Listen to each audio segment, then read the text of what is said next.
Great, really great questions during the break, so appreciate that. Thanks. So this morning we started off with, how airplanes fly, and we talked. Philip talked you through the aircraft systems and what's going on inside an airplane that's helping that airplane function. This afternoon we're really going to focus on navigation. So we're going to talk about charts and airspace, and we're going to talk about the flight environment and how you navigate through it. So let's get started with charts and airspace. So aeronautical charts, they kind of help you out with where you're going.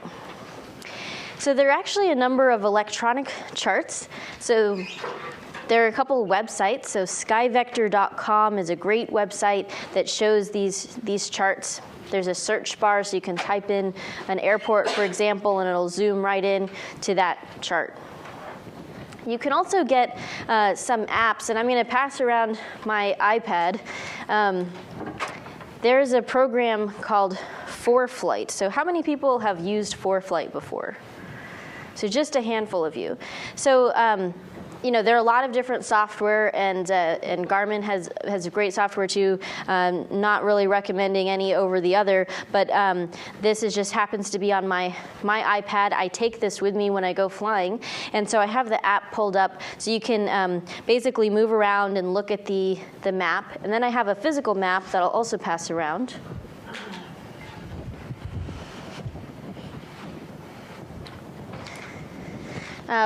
This particular map is a VFR sectional map. So VFR is for visual flight rules, as opposed to IFR, which is instrument flight rules. And we'll have a whole talk just on instrument flight rules later. But for now, when you start flying, you start with visual flight rules, which means that you can look outside the airplane. There are no clouds obscuring your view. And so this is a very giant and unwieldy document to have in your plane while you're flying. And so this is why I don't carry this in the plane, and I instead carry the iPad. But this sectional, there are actually different parts across the U.S. where there are very busy areas with lots of airports, and so they have these sectional maps. So a section of the United States, and you can look at those. And so I'm going to pass this around, and as we talk through the slides, which zoom into various parts of this for you to take a look at.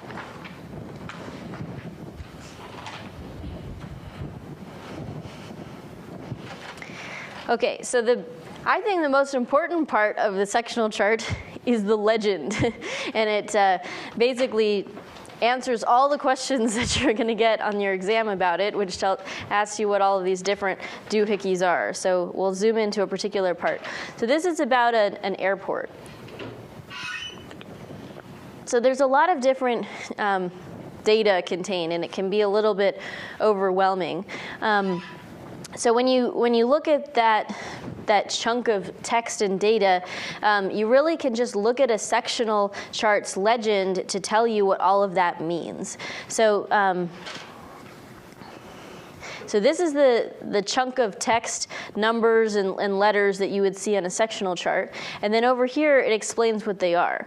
So you can see what each thing is. So ATIS over here, which it's nicely defined over here so you don't have to memorize anything.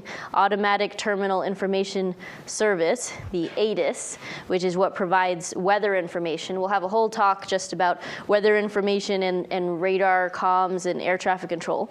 But you can see here that there's a frequency, 123.8. So that's telling you that in order to get the weather information for that particular airport, you turn to the frequency 123.8 and you can hear what the weather is. There's a lot of other data on here. So for example, it tells you some automated surface weather, or ASOS, 135.42. So you know that you can contact that frequency if you want to get the automated weather service. So a lot of this data is listed there. So we won't go through everything because it is nicely defined in the legend. Another area we'll focus on are just what do airports look like. So over here is a part of the sectional that has Boston Logan Airport. So you see all these lines that are outlined in blue. So if you look over at the legend, it describes exactly what that means. So having these lines outlined in blue, hard surfaced runways greater than 8,000 feet. And so it just tells you exactly what that information is. And smaller airports with shorter runways have these circles with lines, and the lines are generally trying to depict the runway. And so the line here will generally be aligned with what the direction of the runway is. And when there are two lines, that generally is representing two runways. So this down here in the bottom right corner is Hanscom or Bedford, and so you can see the two crossing runways here depicted here. So continuing along, there are also abandoned airports. So the actual airport has an X on it, and then you'll also see this X through the circle to represent that it's an abandoned place. So it still might be a good option if there's an emergency and you're really looking for a place to land, but it's not a good idea if you have the ability to get to a functioning open airport where you know the runway is clear. Other information that is provided in these charts and sectionals are whether or not fuel is available, or what are the operating times of the tower. Because all that information changes very frequently, those sectional charts have to be updated. So that particular sectional that I'm passing around is out of date. They get out of date very quickly. For ForeFlight, you can constantly download new apps, new maps. So before you fly, you kind of download everything and it refreshes, and then you have it good to go. Another thing that a sectional chart is really good for is identifying obstacles. So these are the kind of descriptions of a tower, for example, or more than one, a group of obstructions. And so it kind of tells you that there's an obstruction. So in the bottom right corner, we see there's an obstruction right here with this little triangle, and then it has two numbers. So it has 796, and then it has parentheses 335. Now it explains in words what that means. So the top number is the elevation above the mean sea level, and then the one in parentheses is the height above ground. Now the way I like to remember it, it's a little bit morbid, but it really helps you remember it, is the number on top is the altitude that will be indicated on your altimeter if you hit the top of the obstacle, and then the number in parentheses is how far you'll fall to hit the ground. So that's a good way of remembering what those two numbers are and what's the difference. So any questions about sectional charts before I move on to airspace? Yes? On like the previous slide, you were talking about the blue outline, but then there was a red outline. What's the difference? Yes, so the question was about blue versus red outlines. That's in fact answered directly by different types of airspace, so it's a great transition. So I'll move straight into that. So there are different types of airspace, and they are labeled with these letters. So in aviation speak, just to make sure we're being clear, instead of saying B, we say Bravo, right? Because we don't want to get confused. Did you say B or C or D? So you say Bravo. So we have these different types of airspace. So uncontrolled airspace is Class G or Class Golf, and then you have the controlled airspace, so Class A, Class Bravo, Class Charlie, etc. And then there's some special use airspace. So the short answer is the different colors of blue and purple represent different types of airspace, as well as different classes of airspace, and can represent whether you're close to certain types of airports. So the way to think about airspace, although you see, now there's a lot going on in this map, I agree with you, but there are a bunch of circles that are going on.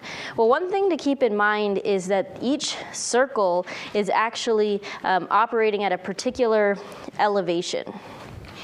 And so one way to think about it is that airspace is three-dimensional, and a lot of people think about it as a wedding cake, as an upside-down wedding cake. And the reason they think about it that way is that usually around a particular airport, like Boston Logan Airport, there is restricted airspace, right? They don't want you to just fly through because you could, interfere with commercial traffic that's landing there. So they want you to have certain restrictions when you're close to an airport. So the reason it looks like an upside-down wedding cake is that when airplanes are being sequenced to come in, they're usually at pretty high altitudes because they've been flying across the country. So the restrictions on the airspace start high up. So you can actually fly underneath the Class Bravo airspace. So if you're flying on this side, so we show kind of to the left, you can be underneath the Class Bravo airspace and the restricted space can be above you. But as you get closer to the airport, the restricted airspace goes all the way down to the ground, right, to the surface. So it touches the ground around the airport because that's where the airplanes are landing. So that's why it's like a layer of the wedding cake that is lower and lower until it touches the ground. Does that make sense? Great. Okay, so here's the specific answer to the question you were talking about. There are all kinds of different lines. What do they mean? So if you see a solid blue line, that represents Class Bravo airspace. So that's like the airspace around Boston Logan Airport is Class Bravo, so you'll see a solid blue line. And the solid magenta line is Class Charlie airspace, which is for usually a slightly less busy airport. We'll define it in a moment. But you might have seen other lines, which are kind of these big, fat, kind of faded lines lower down, and so that really depends. It usually is denoting some form of Class E airspace, and depending on where it is, it refers to different. It is in effect at different altitudes, and we'll dive into those minimums and descriptions in just a moment. So let's start at the top at Class A airspace. So this is very high up. Pretty much as a private pilot in a single-engine airplane, you're never going to encounter this Class A airspace because it starts at 18,000 feet. So it's pretty high up. So pretty much only jets, big jets, commercial jets fly at that altitude. In order to fly into that altitude, you actually have to have your instrument flight rating. And we're going to have a whole lecture devoted just to instrument flight training, but really what it means is that you could be flying through clouds where you can't see outside the airplane to avoid other airplanes, and you're just relying on your instruments. It requires also a lot more precision. That, when you say that you're at 20,000 feet, you have to be at 20,000 feet. You can't drift off to 21,000 feet. You have to stay put. And the reason is that when you're flying instrument, you're relying on the air traffic controllers to sequence you. And so they have multiple airplanes in the same space, and they're basically depending that you'll be able to hold the altitude that they give you and the heading that they give you. And then it might put another airplane relatively close to you, but they know that you can both fly very well and accurately, so you're not going to hit each other. So they have all kinds of airplanes up in Class Alpha or Class A airspace. In fact, the pro tip is that most people just call it Class A, even though you're supposed to say Alpha. Philip talked a little bit about the altimeter setting and how the actual altimeter setting can vary from where you are. But since you have big jets that are traveling very quickly and they might cross multiple places with different altimeter settings, in Class A airspace, you actually have everybody using the exact same altimeter setting, 29.92, and that way everybody is viewing the same altitude as the other person at the same height, so that everyone can make sure not to hit each other. And when anyone is supposed to be at 18,000, they're at the same altitude as the people around them. Okay. The next is Class Bravo. This is a lot more relevant to something that you might encounter. So this is right around over here. It's right around Boston Logan Airport. We heard Meenakshi talk about her time talking to JFK, to Kennedy Tower, right around New York. All of the busy airports have Class Bravo. So the way to remember Bravo is busiest. So the busiest airports are Class Bravo. You actually have to have an explicit clearance to enter. Someone has to say, you're cleared through the Bravo. If they don't tell you you're cleared through the Bravo, you're not allowed to enter that airspace. You actually can't fly, even after you get your solo and you're a student pilot, you have to have a specific endorsement. Again, endorsement is a signature by your instructor that says you're allowed to enter that particular airspace. Your aircraft also requires specific equipment, and in particular, it needs a Mode C transponder, which basically helps to identify more accurately where the aircraft is. And then we talked about this upside down wedding cake. So typically right in the middle of the wedding cake, right around the airport, it's from the surface to 10,000 feet, but it goes out wider starting at a higher altitude. So right here near Logan Airport, for example, there are parts of it where the Class Bravo doesn't start until 3,000 feet. So if you fly at 2,500 feet, you can fly right underneath the Class Bravo. You don't have to get clearance to fly there, and if you accidentally fly too high and you go through that 3,000 foot barrier, it's called busting the Bravo, and you're in big trouble, and don't do that. Okay, so this is, again, Boston Logan Airport is right in the middle, and then the rings going around it show the different rising altitudes. So how do you know what the altitude is? So right in the center, see it has 70 and then a line that says SFC. So SFC means surfaced. So right in the center of the circle, it goes down to the surface. And then you see now the number changed to 20. So you can go up to 2,000 feet, and out here 30. So that means if you're at 3,000 feet, up to 7,000 feet is where the restriction is. Below 3,000 feet, you're okay. Okay, so now is Class Charlie. So they're also busy airports, but they're not quite as busy as the Class Bravo airports. So for example, Manchester, New Hampshire, Providence, Rhode Island. Here, you're required to establish two-way radio communication, where they actually know the tail number of your aircraft. So every aircraft has a number. If it's a US aircraft, it usually has an N or November at the beginning. So, November 535, Alpha Bravo.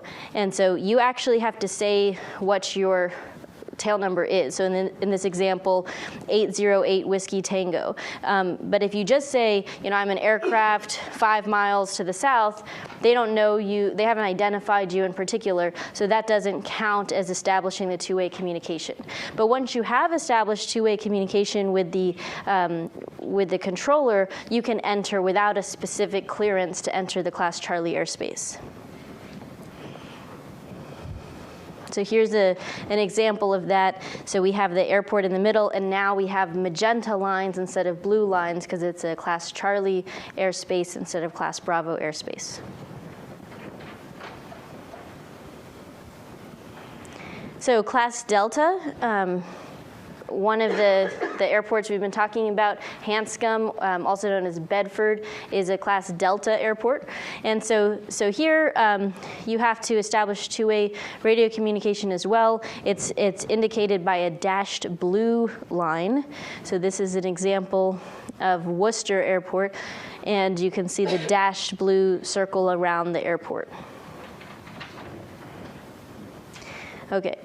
Now, Class E airspace is when you start getting a little complicated. So it's not necessarily related to a particular airport. And it really applies to just other controlled airspace around. And the reason that they have this airspace is to define certain weather restrictions, so how close and far you can be from clouds, what the visibility needs to be in order for you to fly in these environments. So it can be indicated in a lot of different ways. It gets very confusing, so we have both magenta blurry lines and blue blurry lines, and the legend, of course, is your friend. It defines exactly what it means and why it's a different color. And you can see those throughout. So sometimes, like when we were flying to Bar Harbor, as we talked about earlier, along the coastline, you might see those restrictions, or around a small airport. So now let's zoom back out this big picture. You might see a whole bunch of things going on the sectionals that are coming around the room. It looks very complicated, but now you kind of know that what the little dots mean. You also see some yellow. The yellow indicates a congested area, so there might be like dense population over there. So that's relevant because you're not supposed to fly low over a congested area, but it's also helpful when you're flying around to identify where you are, that, okay, I'm over a city versus I'm over just some fields. There are also airways on those sectionals and maps being passed around, which are indicated by these kind of blue lines with an arrow on it with a heading. So what I mean by heading is like it says 132 degrees. And so these airways are places that sometimes an airplane gets told to follow a particular airway, might be the fastest way to get from one place to another. So here's an example of an airway on the sectional. You can see these blue lines kind of cutting across. And then another relatively confusing airspace is this class Golf airspace. And it basically is uncontrolled airspace. You can do whatever you want. You might see this over a desert. You won't see any of this in the Northeast. There are too many airports and too many things going on.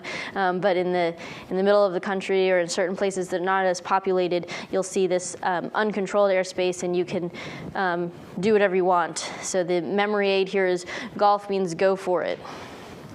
So here's the summary. So this is the class Bravo, is that upside down wedding cake.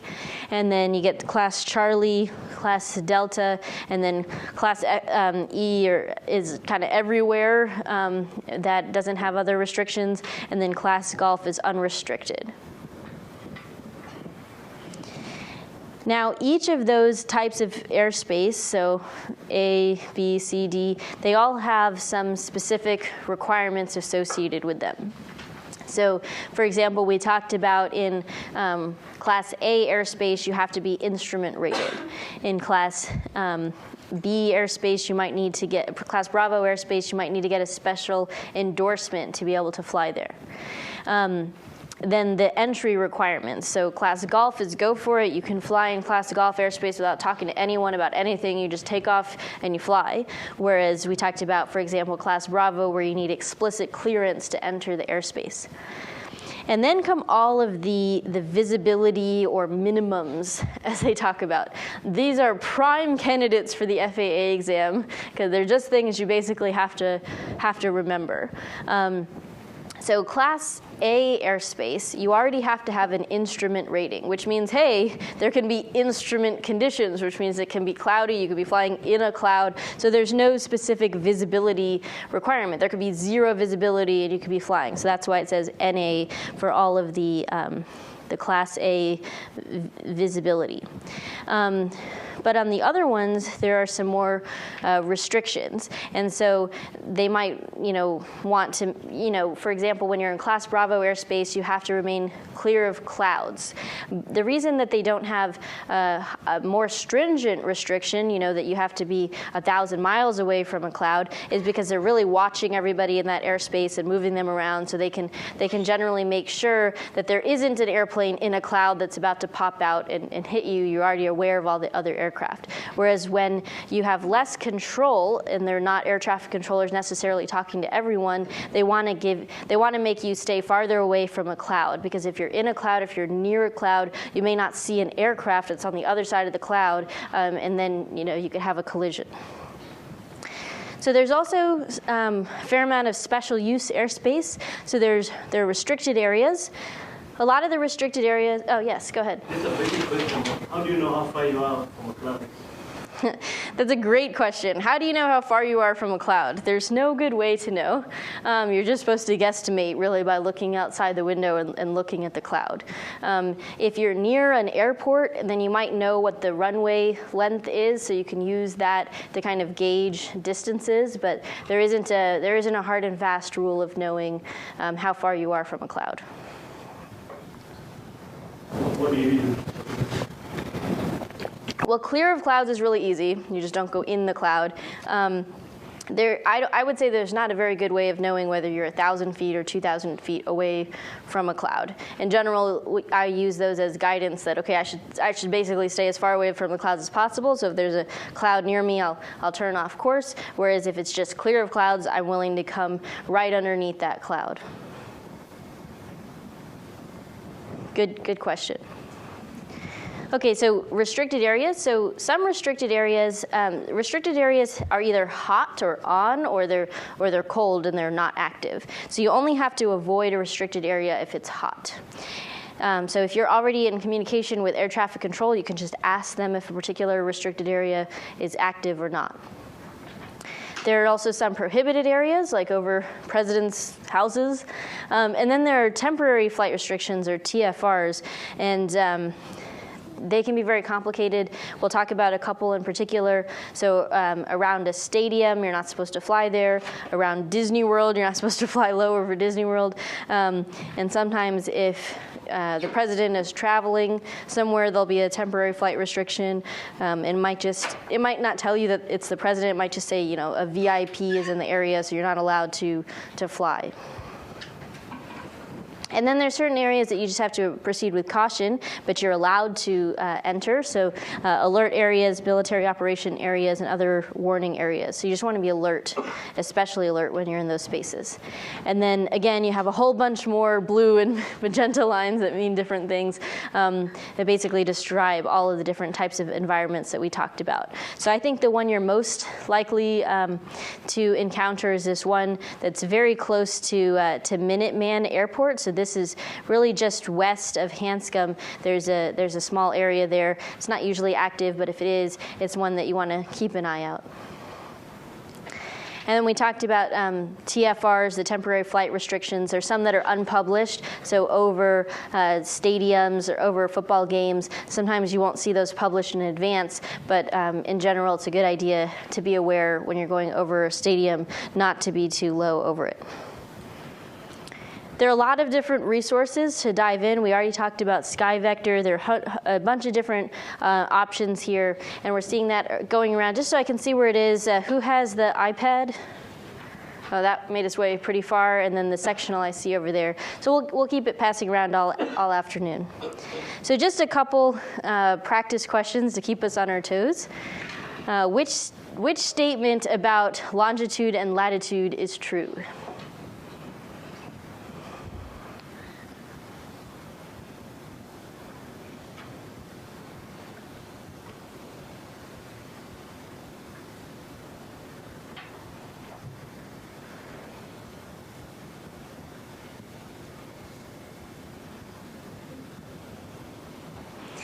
Okay, so A, B, or C? Shout it out. B, all right.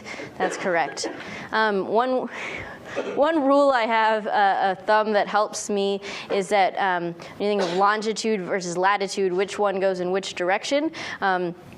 Latitude is horizontal, and I think of latitude sounds like fatitude or being fat, and so it's how you're horizontal. So anyway, longitude are the vertical lines, so they cross the equator at right angles. So I'll leave this to somebody that has a sectional or has seen the sectional. Let's see if you can answer this question referring to one of those legends. So another good one for latitude is like the vertical ladder, steps of the ladder.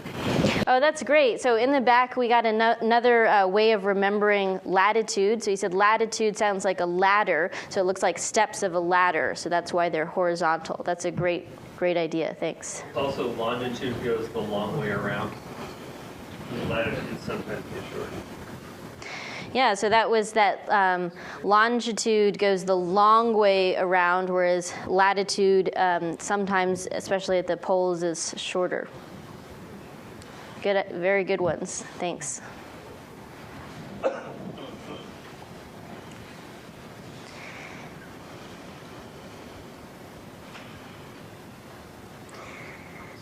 So I'll ask the, I guess the third of you, the 30 or 40 or so of you who have already seen the sectional, to be the ones to guess this one. So A, B, or C? C. All right, good job. Very good. So these, you know, if you take a look at the legend on those maps for the rest of you as it comes around, it should be more clear.